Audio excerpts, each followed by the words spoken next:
Hello everybody, it's Stephen and Walter here for So Chatty, and this is episode 14, and for this week we're calling it Terminology 101, and the reason being is we're going to go through some of the common terms that you would hear coming out of the mouths of sewers and out of the mouths of quilters.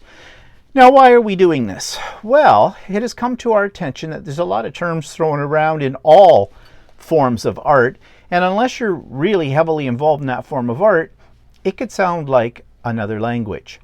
And as an example, I watch some YouTube channels that feature knitting, and I am not a knitter. I don't knit at all, but they drop these terms all the time, and I have no idea what they're talking about. And a lot of times they drop out short forms as well. So I'm very confused as to what they're talking about.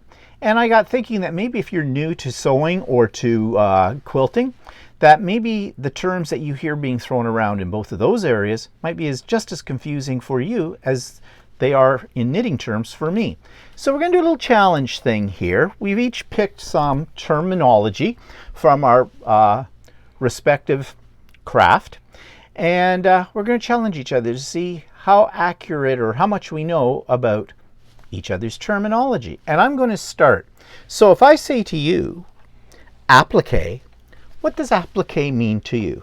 Okay, it's a piece of fabric, like a shape. You can cut out a shape of some sort of a piece of fabric, or it can be like if you want to do a flower or a duck or whatever. A piece of fabric. You cut that piece of fabric out, and then you stick it on top of another piece of fabric so that the shape stands out from like the backing fabric. So some people do applique flowers they have shapes of petals and that they put on top of another fabric to make it look like it's a flower.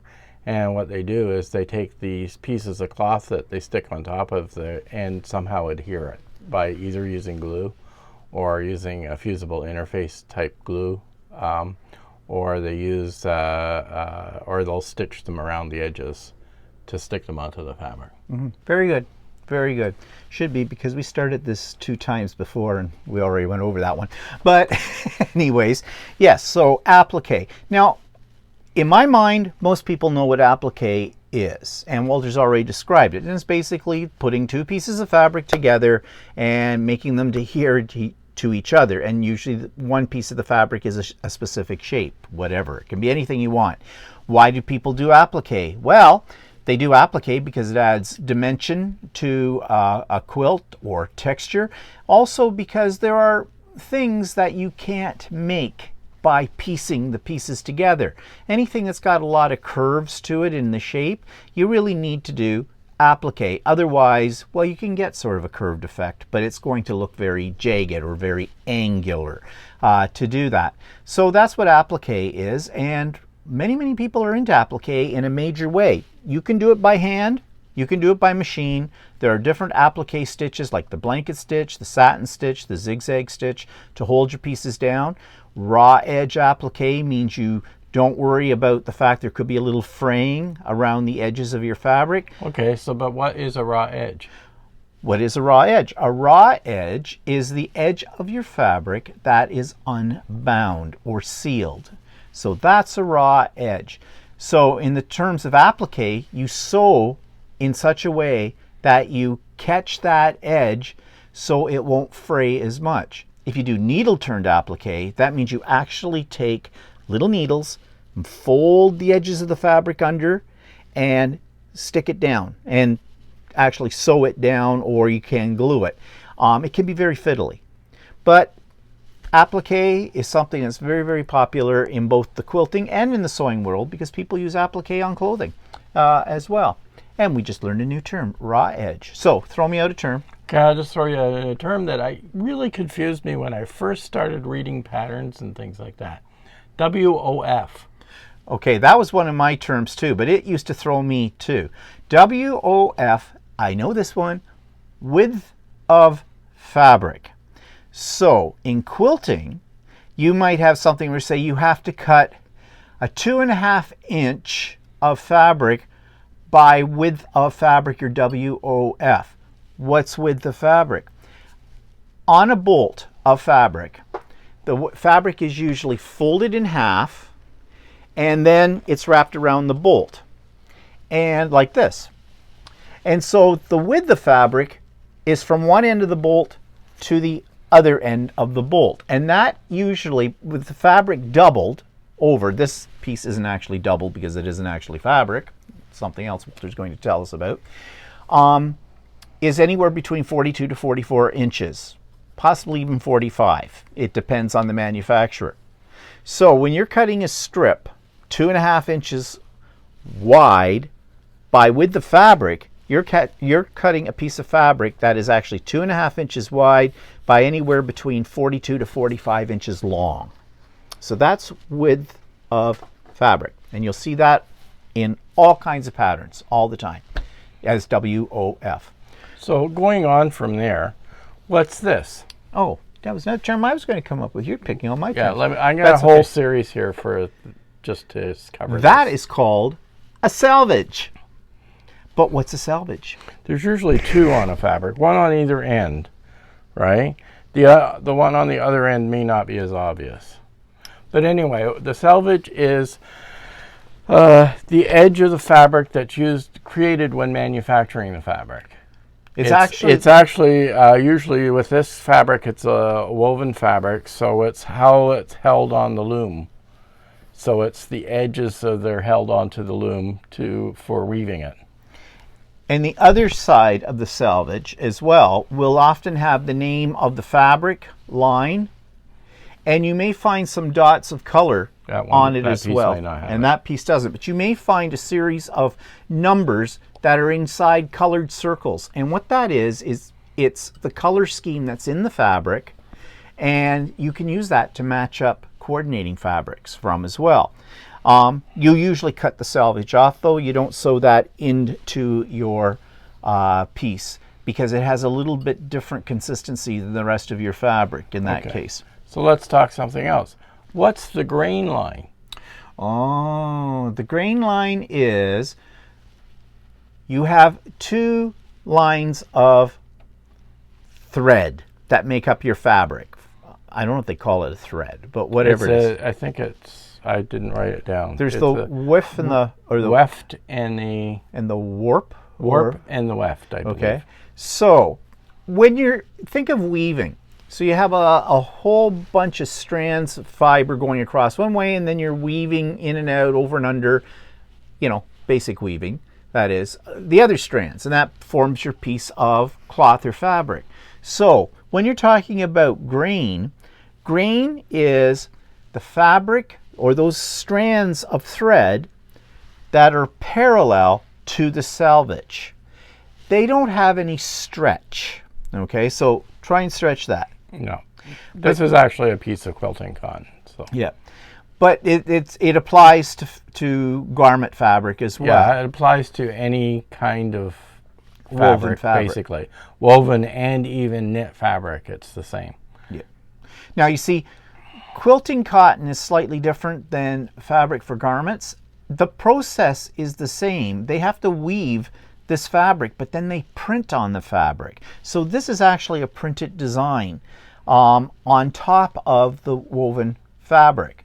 Whereas fabric for a garment that doesn't have a pattern, it's probably, well, no, I think it's usually, if it's cotton, it's printed as well. But if it's but I was going to say dyed. So if you had something like a stretched jersey or something like that. Well, you've got quilting cotton that's a batik, which we didn't. But I it's didn't dyed. Bring it down, but it's dyed on both. It's dyed on both sides, right?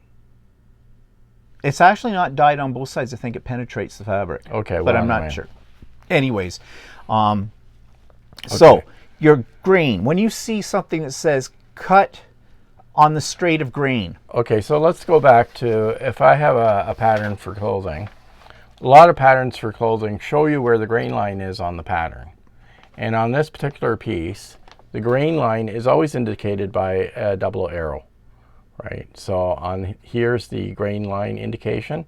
So it's telling me to cut this piece on the grain line. So I would have to line it up on the edge that's parallel to the, this edge that's parallel to the salvage, right? But why would they want you to cut it that way? Because they want this piece not to stretch. Now, there are other pieces that occasionally I get that will tell me to cut on the diagonal, which is what we call the bias. Cutting on the bias. And you want to be careful with the bias because we showed you the straight of grain, how there's no stretch to that. But if he turns it on an angle... It's a 45-degree angle. And then pulls it. And then pull it. Here, hang on to the top. Okay, and I take the 45-degree angle and see how much it stretches? It stretches. And that is called the bias. And if you cut on the bias, and there's certain garments that need to have pieces cut on the bias, in quilting, you usually stay away from trying to cut on the bias unless you're cutting something that I'm going to bring up later. Hint, hint, because it uses the word bias in it. But usually you cut with the straight of grain when you're doing quilts. But there are some pieces, like triangles, that would have a biased edge. It's been cut on the biased, and it can stretch. So you have to be very careful when you sew those pieces together and you press it, because you can stretch out your block if you're not careful with that. So I know these terms are very confusing. Well, all you have to remember is straight of grain means going in the same direction as your salvage piece, and it doesn't stretch. Bias means to cut it at 45-degree angle so it stretches, so 45 degrees from the salvage. Okay. Now what is this called? This edge? Oh, I don't know. Cross grain. Oh, okay. And it sometimes has stretch as well. On cotton, it has some stretch. Not as much as the bias, but it does have some stretch. On some apparel fabrics, you may get stretch going this way and going this way. But usually on cotton, there's no stretch this way, there's some stretch this way, and there's a lot of stretch on the bias. Now, if you are a garment maker, that's very important to know those terms and to know how to figure out cross grain, straight of grain, and biased. If you're a quilter, it's not so important because you will cut out fabric and reattach it, re-sew it together in many different configurations. So you will have pieces that are cross the grain, straight of grain, and some bias. The only time you have to really worry about it, from what I have found out, is when you're cutting triangular pieces. And usually you cut triangular pieces for another purpose, which I'll come to with a term in a while. So I've got two more terms. Fine. Okay. Oh, two more terms. Oh, he's just a bag full of knowledge. While we're talking about fabric, what is the right side? What's the side I like? It's the right side. If I use it, it's the right side. The right side is or sometimes referred to as the pretty side of your fabric. Fabric, when it's produced, usually has two sides if it's printed. This is the right side. It's where the pattern is very bold, but if he flips it around to what will now be called the wrong side, you can see, especially with this piece of fabric for sure, that's the wrong side. It's not the pretty side. It is not the side that you want to show in whatever you're making, whether it be a shirt or a quilt. Now, the trick is there are some fabrics that do not clearly have a right side and a wrong side. For example, we mentioned this a moment ago, batiks. Batiks, the way they're made, you really don't have a right or a wrong side in most cases, so you can't go wrong with those. But sometimes solids as well, just solid color, do not have a right or wrong either. This is a cotton twill. Actually, it does have a right side and a wrong side, but it's a little bit more subtle as to what side's which, and it can be mistaken fairly easily. This side has a little bit of a pattern to it. It's very hard to see. Green or... But then on the wrong side, it looks almost the same. On this particular piece, you can sort of see if you're visually which side is the wrong side, right side and the wrong side. But if you get fabric like canvas, it's very difficult to see which side's the right side and the wrong side. But do you know the trick? If you have a piece of fabric that has a salvage, the right side of the fabric is the side on the salvage where you can read the lettering. No, that's correct. But if your fabric doesn't have a piece of salvage, then you're screwed. It's cut, then you're just screwed. And you can't. But if you do have a pair of knit fabric, if you pull it, it often, the knit fabric will fold towards the right side. Oh, I was also going to. Oh, okay. No, forget what I was just going to say. It will that would make curl sense. towards the right side. But anyway, we just got off topic. Confused yet? No, hang around. We're just getting to it. Sometimes when you're sewing on apparel fabric, what happens is you choose what's the right side and wrong side, and you just you mark it off to make sure that you're always on the correct side of the fabric. Okay, now I have two terms, and one of these terms is related to what we were just talking about in terms of straight of grain of fabric and things like that. If I'm doing a quilt and I tell you I'm binding it, what am I doing? You're putting an edge around the edge of the quilt to what, for what purpose? To make it look pretty. Partially. And it's to cover up the raw edges. Exactly. So this quilt behind me has a binding, and most quilts do have a binding. And it's probably difficult from that distance to see. But basically, it's this strip of fabric you see here, which is folded in half. It's cut to a certain width, folded in half, and then sewn on either side of the edge of the quilt, which is the raw edges of the quilt, and it keeps your quilt from unraveling when you wash it. Now here's the second part of my question. If that's a binding, what's a bias binding? It's binding strips that are cut on the bias. Yes, that's right. And why would you use those in quilting? Well, actually, I'm not 100% sure, but you want maybe a little bit of stretch? And why would you want a little bit of stretch? What would be the application? I don't know. Curves. Curves. Okay. If you had a quilt that had a scalloped edge, a series of half circles, you would want to use bias binding because you can easily stretch it a little bit so it'll go around the curve. If you're doing a bag, for example, and you want to have a nice finished binding all around the edges of the bag you're making, then you'd want to use a biased binding there as well. So anytime that you need to have a little bit of stretch, a little bit of play to get around curves or odd shapes, you would make bias binding. Well, in that case, in garment sewing, you often are asked to make a biased hem around the edge of like a t-shirt or something like that because you get more stretch. Yeah, so it would go around, conform to the circular shape a little better. Now, how do you make bias binding? It's not hard, but I'm not going to get into it because that's not the nature of this presentation today. Okay, here's a term for you. What's chain piecing? Wait, first of all, the term piecing, what does that mean? Piecing means that's when you're sewing two pieces of fabric together. Yeah, you're piecing it together. Very good. What's chain piecing? That's when you do a whole bunch of pieces that you want to piece together all in one row so that there's a chain of thread that attaches each one. Okay, not bad. Other. Not bad. Well, actually, it's just that you don't want to keep cutting the pieces.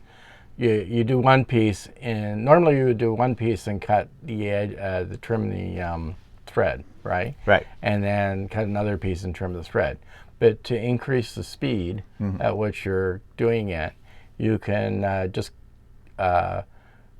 sew one piece, put the next piece in, and continue sewing without trimming it. Yep. And then at the end of everything, you have a long section of pieces that are strung together with thread or sewing thread or whatever. Yep.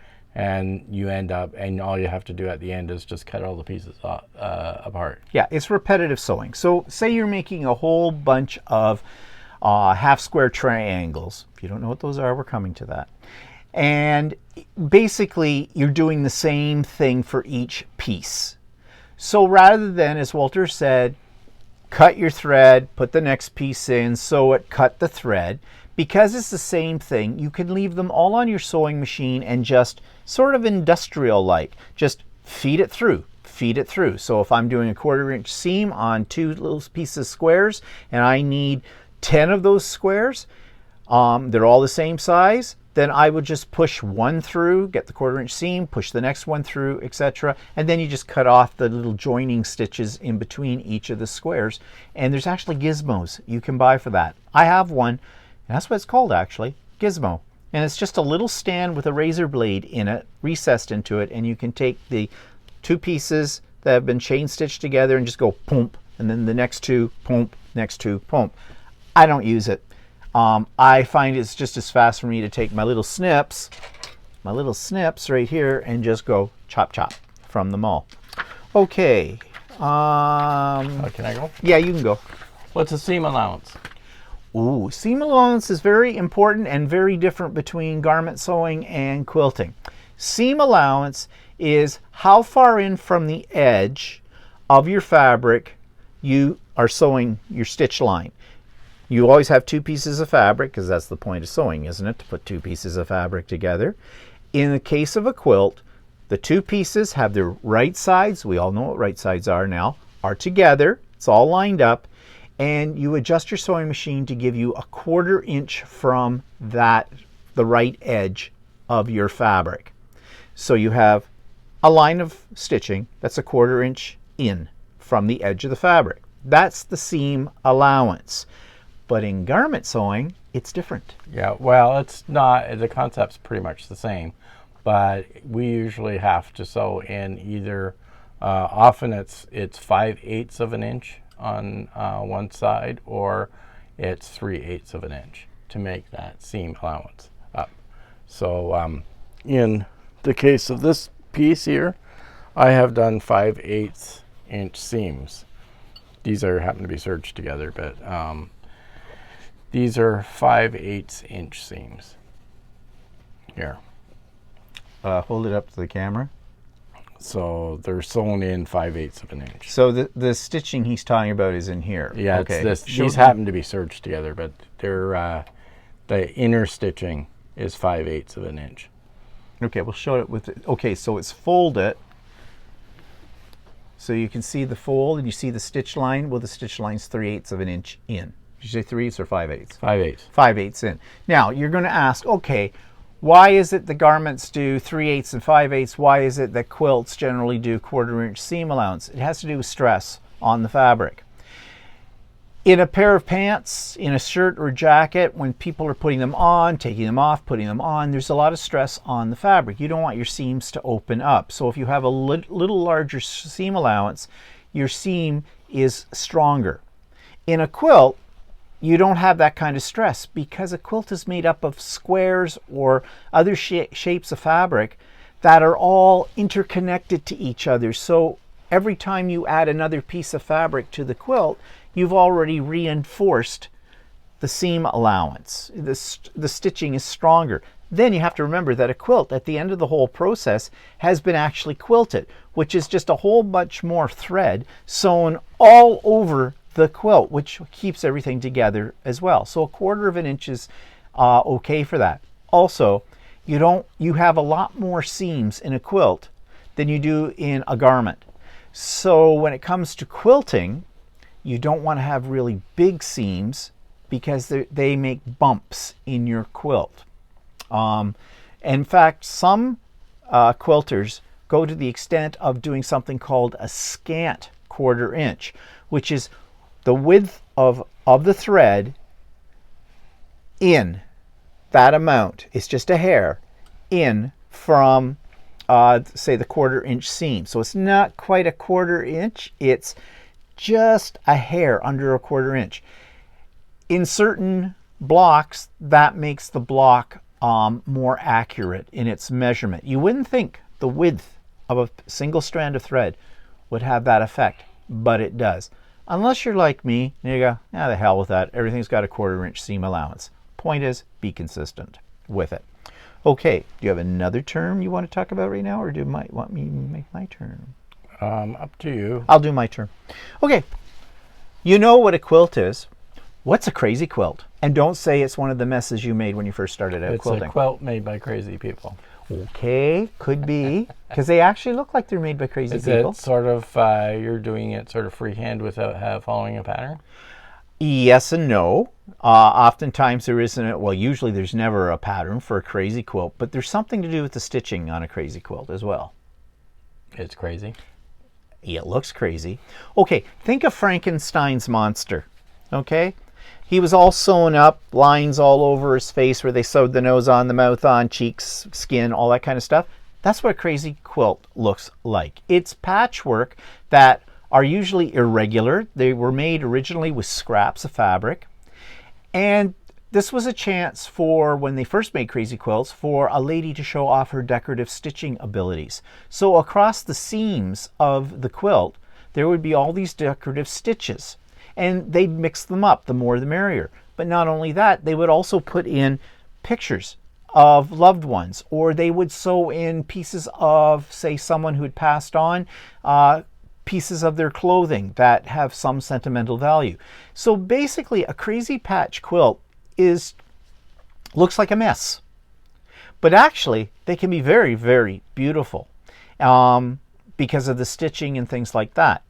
But if you have a lot of scraps, you can make a crazy patch quilt easily. And I haven't made a whole quilt that way because it kind of drives me crazy to do it that way. But yeah, that's what a crazy quilt is. Okay, your turn for a term. Your turn for a term. Yeah. Okay, I was talking about seam allowances. Now, where else? Do you know what grading a seam is? Ooh.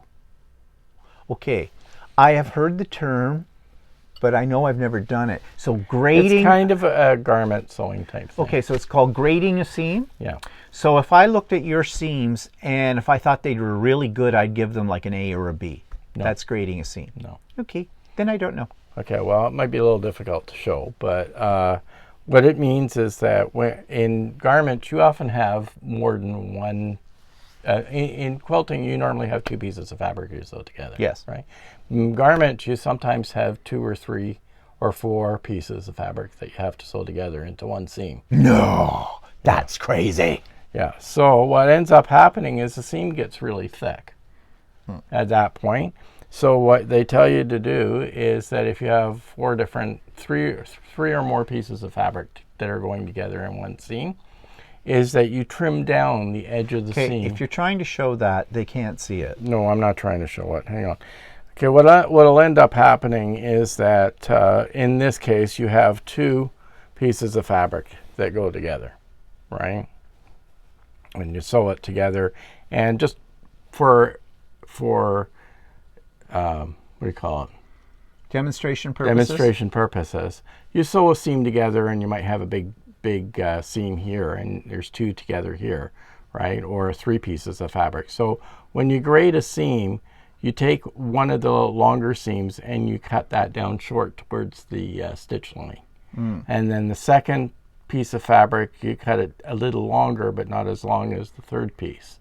So what you end up having is a tier of seams at that one seam line. So what happens is that when you stitch the seam down, it doesn't look as thick through the outside of the fabric. Oh, okay. And why would you be worried about thick seams in garment? Because if you're especially on the back of a shirt or something like that, where you have several pieces of fabric come together, you'll end up having a great big thick seam line that shows through on the fabric, and it may be, depending on the thickness of your fabric, it may end up looking really, really thick. Oh, so like if you look at the edge of a pair of jeans or something like that, you'll notice the seam looks very thick. Well, they may have actually graded some of those seams down so that they may have appear thicker if they hadn't graded it down, but if they grade it down, it doesn't look as thick. So I was going to say sort of like the equivalent of a woman wearing a light t-shirt with a bra with heavy straps on it.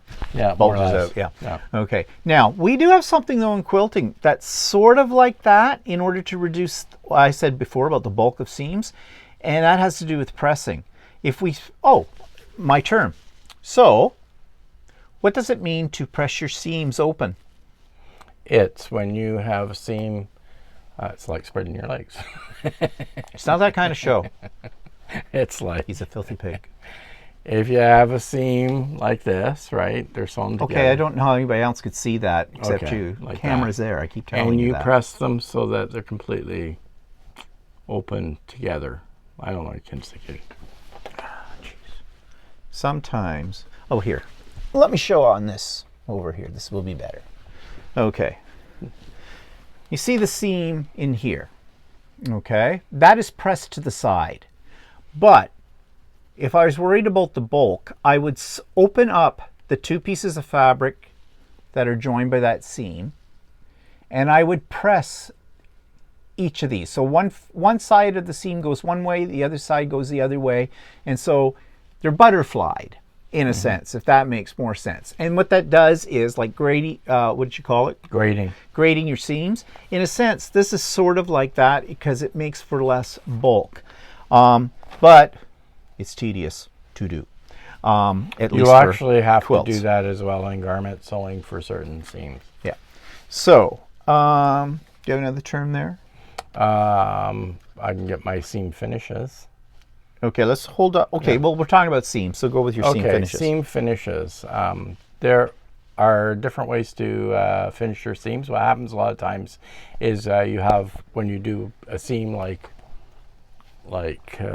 this one or whatever that Steve just showed on quilting, you press it to one side or the other. You press it to one side or the other. But that seam gets buried inside your quilt. Right? But when you've got a garment, you don't want this seam to be sticking up on the inside of your garment, right? It's kind of a rough edge or whatever. So what happens is you want to finish those seams off so they're nice and smooth against the body. They're nice and smooth. So you have different methods of doing that. Depending on the kind of fabric you're using. Men's clothing tends to lean towards one type of seam finish called a flat felled seam.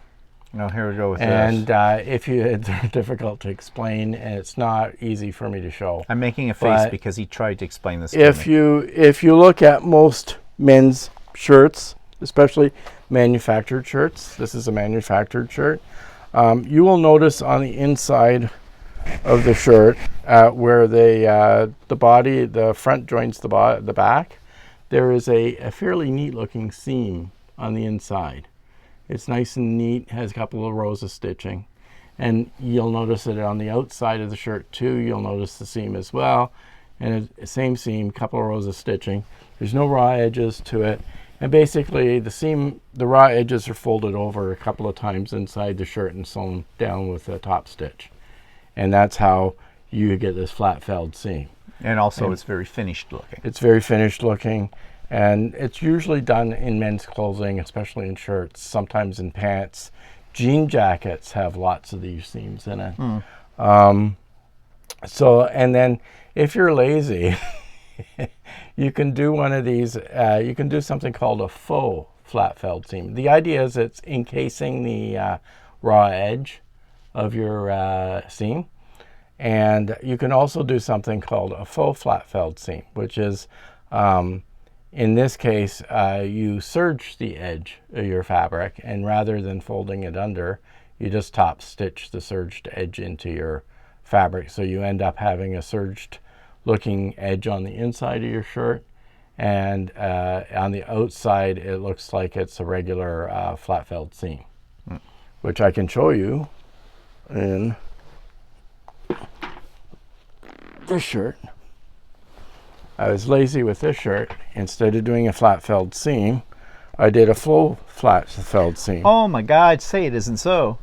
So inside this shirt, I have it serged on the inside, right? He means here. That's that. And on the outside, I have it top stitched. Where is this? On the outside, that same seam is top stitched all the way down, just like a flat felled seam. So it looks, by the outside, nice and neat. On the inside, not quite so neat, but it serves a purpose, and all the raw edges are tied off. Yeah, I was going to say, when you serge something anyways, it ties off all your raw edges, so you don't have any fraying of your fabric. Now there's a third seam that's usually made in, I can't show you an example of it, but it's similar to a flat felled seam, but it's often done in sheer garments, usually ladies' garments, and it's called a French seam. And it's a version, it's similar to a flat felled seam, but not quite the same process. And it's usually done in sheer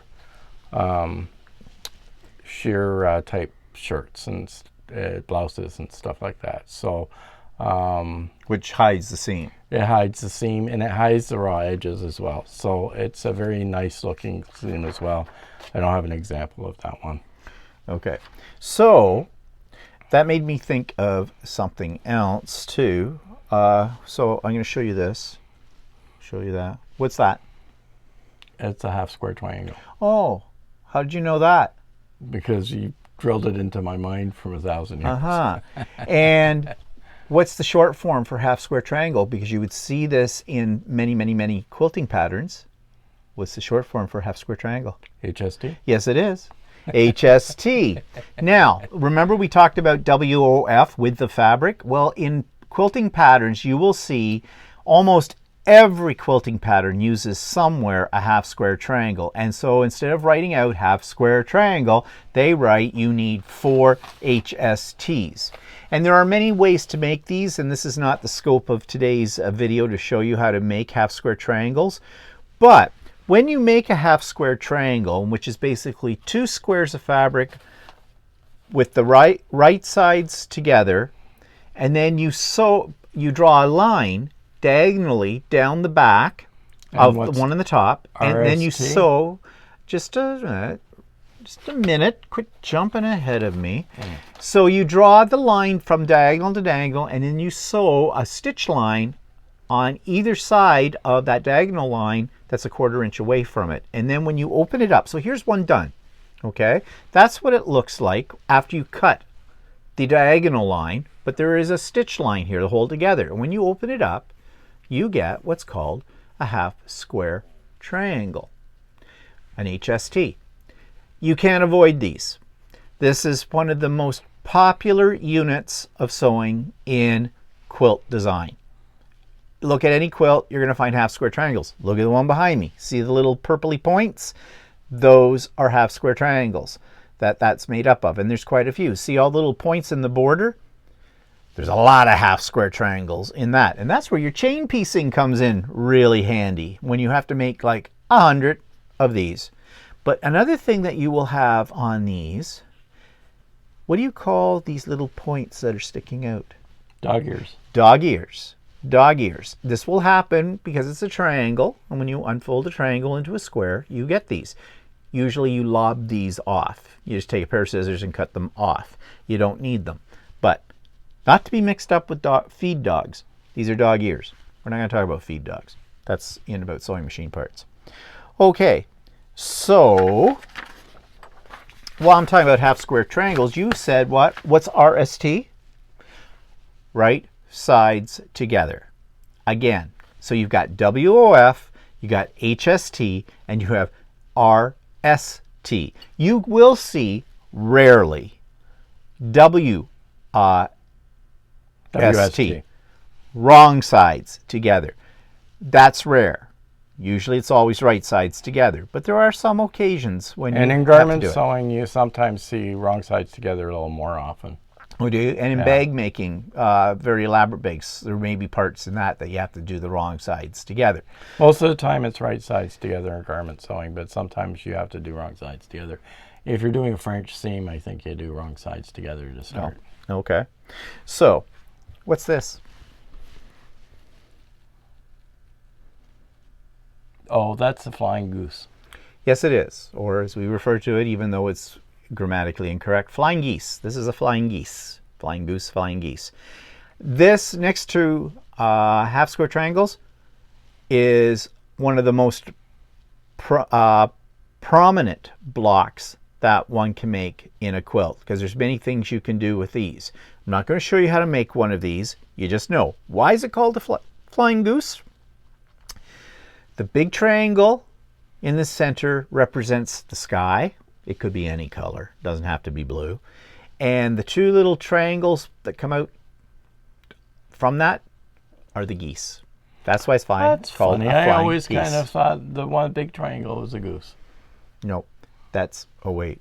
Because when you put them all together, they kind of look like an arrow pointing. Okay, never mind. Yeah, I think you might be right. Oh well, you just have to learn how to make. Can you make one? No. No. Okay, fine. You might be able to give the history behind it, but you can't make one. Never mind. I don't want comments coming in pointing out that Walter's probably right. Okay? He can do that for himself, and he does on a regular basis. After all, I am the idiot quilter. Go figure. Okay, you've got another term? Yeah, what is stitch length and why would you change it? Well, stitch length is the length of your stitch. Yeah. And why would you change it? Well, from a quilting perspective, you change it when you're doing actual quilting. You usually have a 1.8 to 2.0 stitch length when you're doing piecing. But when you do quilting, on the top, you don't want your stitches to be quite that small, so you might extend those to 3 or even up to as much as 3.5. And when those numbers, by the way, are millimeters that we're talking about. And that's usually how stitch length is governed, whether you live in a country that's all metric or you live in a country that's all imperial or linear. It's all going to be in pretty much in millimeters. So I would change it when I was moving from piecing to actual quilting. Why would you change it? Okay, so normally in garment sewing, we'll use a 2 millimeter or 2.4 millimeter stitch length for most of our stitches, for sewing pieces of fabric together and things like that. However, there are times where you'll get towards the edge of a piece that you may have to turn out to Bag out, and the parts that you section of the seam you may want to reinforce, you may set your stitch length down to 1 millimeter to reinforce a corner that you're going around to make that stitch length a much smaller, so that you've got a more finer stitch length, and that strengthens the one section. You often make it shorter like that when you're doing the bottom of a man's zipper or something like that, where there's a lot of use. And say no more.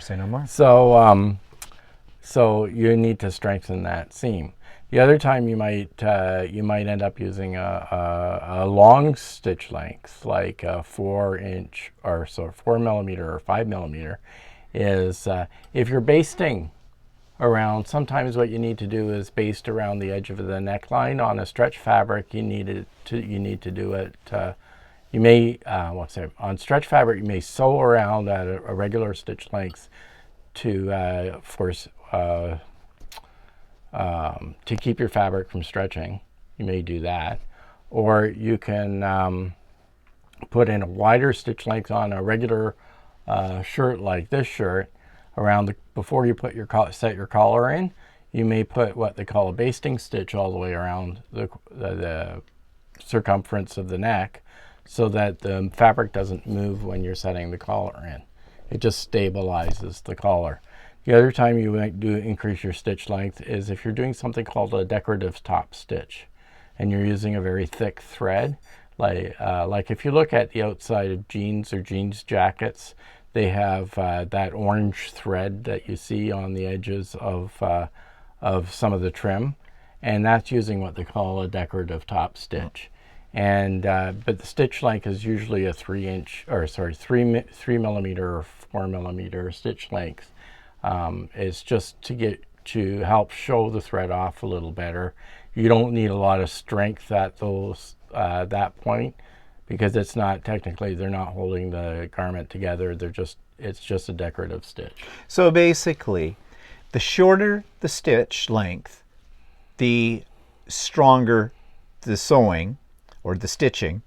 The longer the stitch length, the less strength it has, but it may be for more decorative purposes. Yeah. Okay, we have that. And you mentioned basting. In quilt making, you may use a basting stitch too. Sometimes when you're putting your quilt sandwich. What's a quilt sandwich? There's a term, just came out of the blue. What's a quilt sandwich?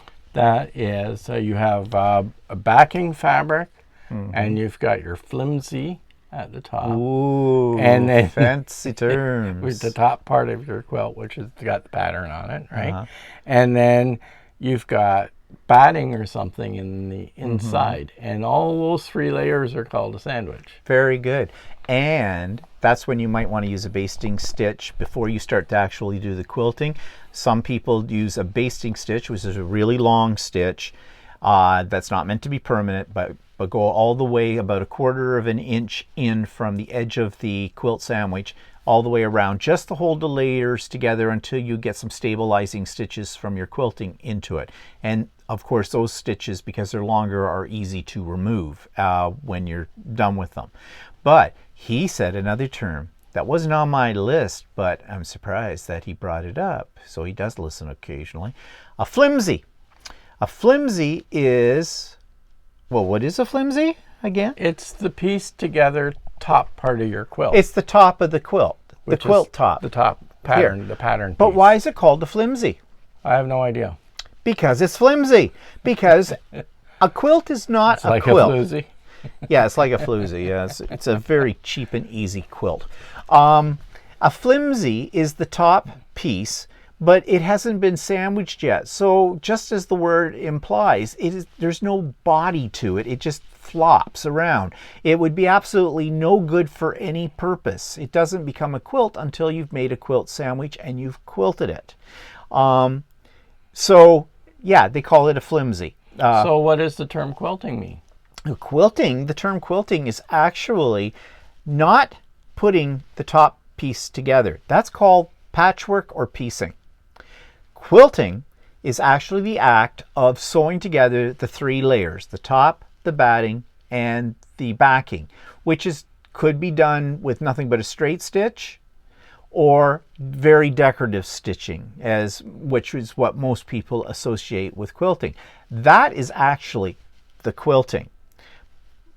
Doing this without the layers is just patchwork, is just piecing. That's all it is. So yeah, it sounds like it's a bit picky on the terms, but it's important if you enter a quilt into a show for judging, because they will not accept a top. They have to have it all together, and that's the components of it all for a quilt. Okay, so what's this? Well, I would say that would be something I would use to put 2 pieces of batting together, because I'd run out. Fusible. It's only fusible on one side. Okay, so you iron it down to hold a couple of pieces of fabric together without stitching them. Nope. Okay, you put it in some part of your fabric so it doesn't... It doesn't stretch. Okay, I don't know. What do you do with it? It's called stay tape. Ooh. And what you do is, I talked a few minutes ago about if you're sewing a jersey, which is very stretchy, or a piece of a sweatshirt fleece, it's stretchy. You want to stabilize the collar or around the sleeve.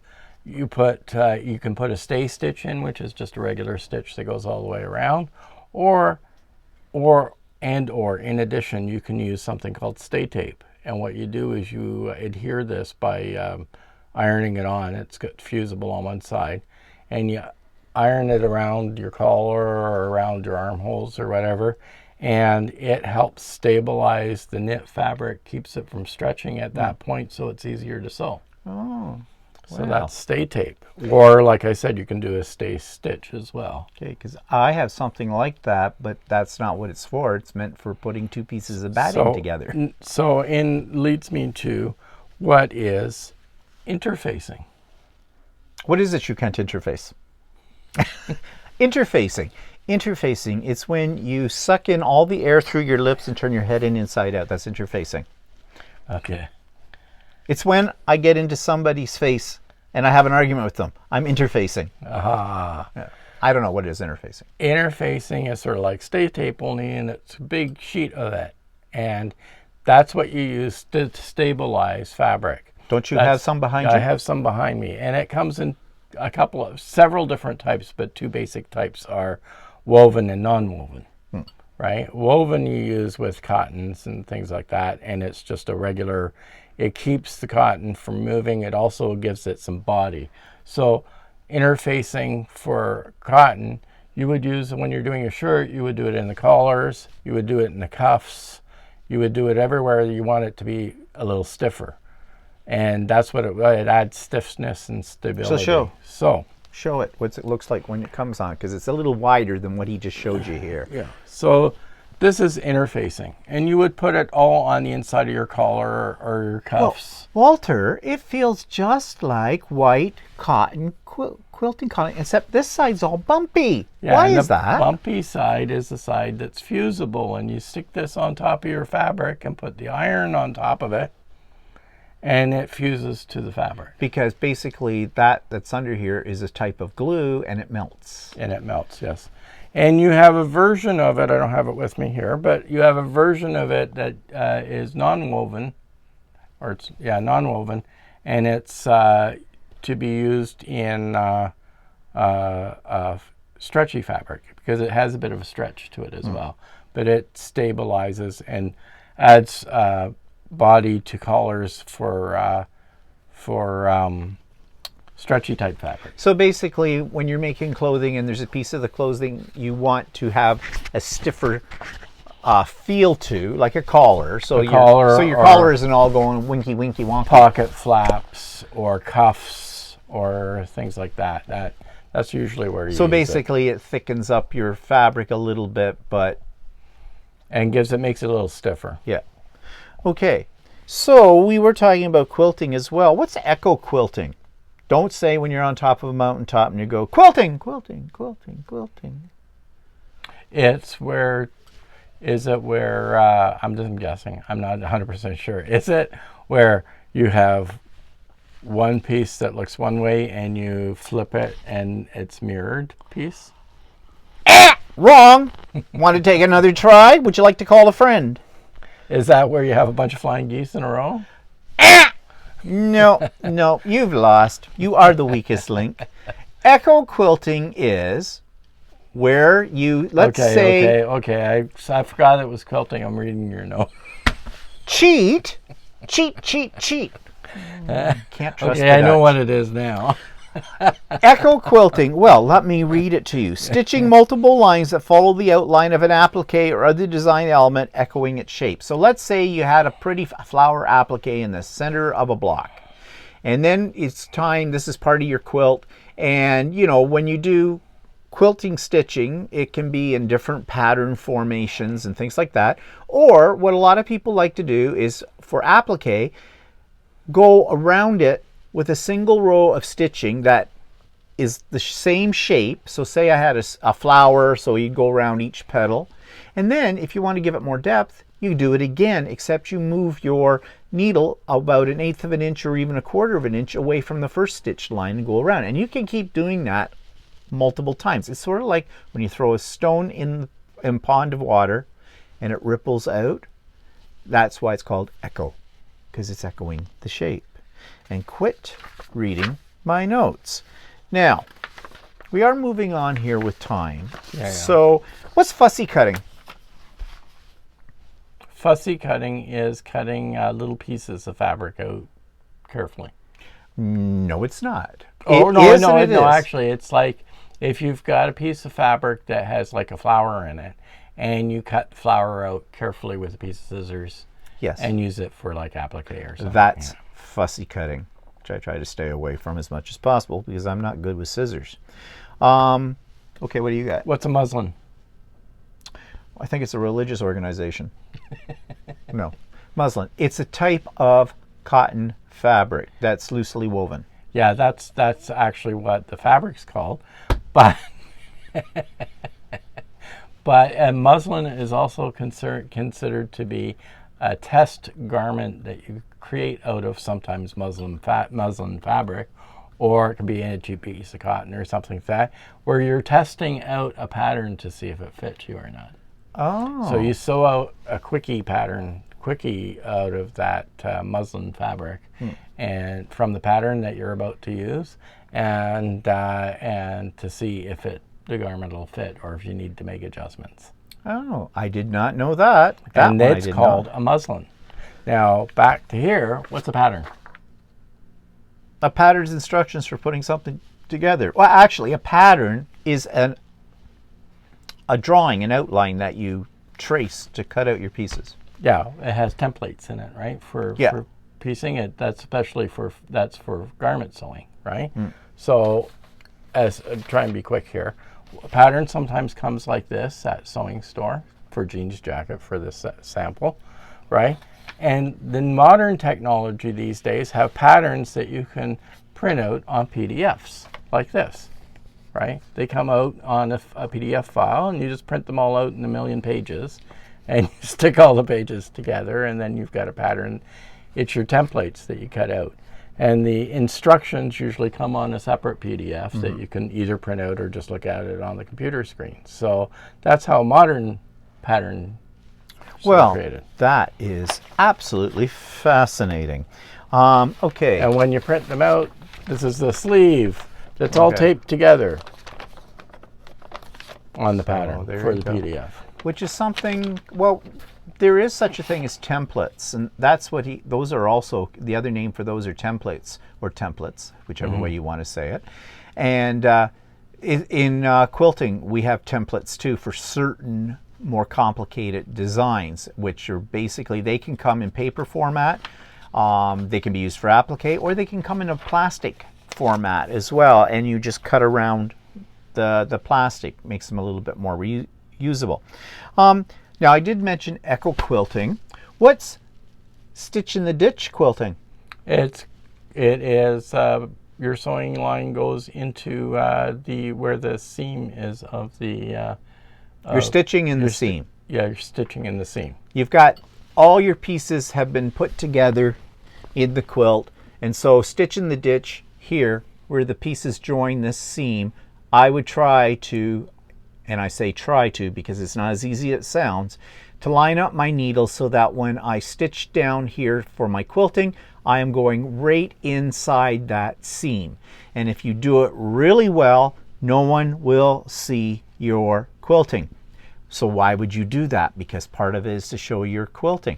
Because it anchors the flimsy, the top, to the rest of the quilt sandwich if you do it that way, and then you are free to do more free motion because your fabrics aren't going to slip and slide, which will give you tucks and puckers. But a lot of people are told, if you're going to, when you start quilting for the first time, to do stitch in the ditch as a beginner thing. I don't think so. Stitching in the ditch, it's more like stitching about the ditch, because it's really hard to do. It's hard to do because you can't keep it accurate, because although your lines of sewing may look very straight, because of the stretching that happens when you're layering it, it's not going to be perfectly straight. So you are going to go outside of that. Yeah. So more people like to refer to that as stitching about the ditch. Let's see. Don't want to go too much longer because there's hundreds of things here. There's a million things that you can talk about. Yeah. Okay. Pick one more. One more from your list.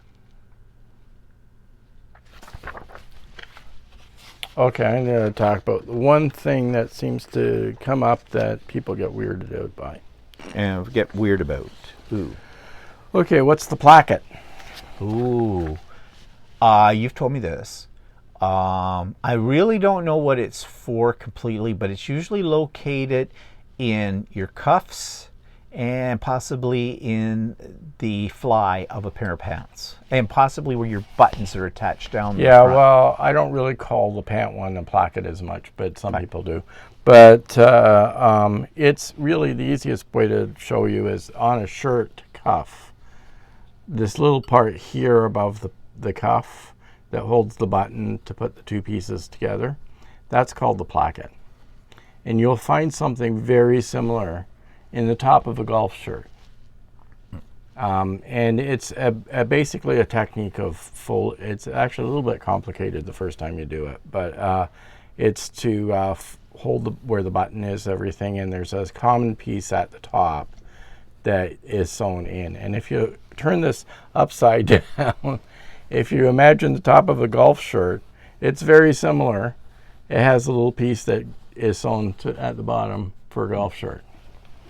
Well, there you go. But if you hear the term placket, that's what it refers to. If you hear placket, you should whack it. No, there's probably a song in there somewhere. Okay, mine is a multi-part one. I'm holding up. If I was to say that I'm doing my quilt on point, what does that mean? No, it does not mean that I'm wearing ballet slippers. You're working at turkey point? No. On point. On point. Okay. This is, let's say this was a whole quilt, okay? It's a square or rectangle. But when I turn it 45 degrees, this makes this a diamond, and that puts my quilt on point. And you will hear this, and a lot of people will shy away from making quilts on point because they're afraid they're going to have something called Y-seams. Y-seam is where 3 intersecting points, you usually only have 2 intersecting points when you're putting 2 pieces of fabric together, but where 3 intersecting points come together, and so you have to do a little tricky maneuver. They're not difficult, but people are afraid of them, so they'll stay away from on point. However, there are quilt designs made so that you don't have to do Y-seams, but when you get it done, you're going to have areas out here. The quilt needs a triangle to finish off a corner in order to make it into a square. Even though these pieces are going to be sitting up like this, there needs to be a filler piece, and that's called a setting triangle. And remember at the very beginning we talked about bias cutting. That's when you've got to be careful, because you're going to be cutting triangles to finish your on-point quilt off, your setting triangles, and they will stretch on you. And that can warp, if you're not careful, the whole quilt. Another reason why people stay away from on point. But I've done on point before, and they're not that difficult. But you just have to be aware that there's going to be stretch, and you don't want to stretch it out of shape. There are many, many more terms. We've only touched upon a few of them. I don't know, we may have to consider doing a part 2 to this, or whatever. We'll think about it. But to help you out, I've included in the show notes 2 links. One that'll take you to this free PDF printout called the Complete Quilting Glossary. And this is all common terms. And there's an equivalent to this for sewing terminology called Sewing Terminology 85 Sewing Terms and Phrases You Need to Know. And I've put those links in the show note below. And they're great to have on hand, especially when you're first getting started in all of this kind of stuff, because you can be overwhelmed with the language and the terminology. So I hope that shed some light on some things. Maybe you knew them already, so just enjoy looking at us in that case. And maybe you're new to this and you didn't know that many of them. Well, now you've got a guide to that kind of thing. So next week, I have no idea. We don't have a topic for next week. It's a mystery. So when we figure it out, we'll let you know. But we intend to be on the air, or to put up another version of So Chatty next week, as at the same usual time as we do now. And it'll be about something. No, we get people to send us questions. Well, that would help. Do a question and answer. Yeah, we've asked for this before. Hello, Q&A, ask us some questions. You know that if we don't know the answer to something, we will make it up. So, you know, that in itself is It'll be on point. It'll be on point, yeah. So anyways, yeah. So join us next week for another chapter of So Chatty. Have a good week. We'll see you later. Say goodbye, Walter. Bye.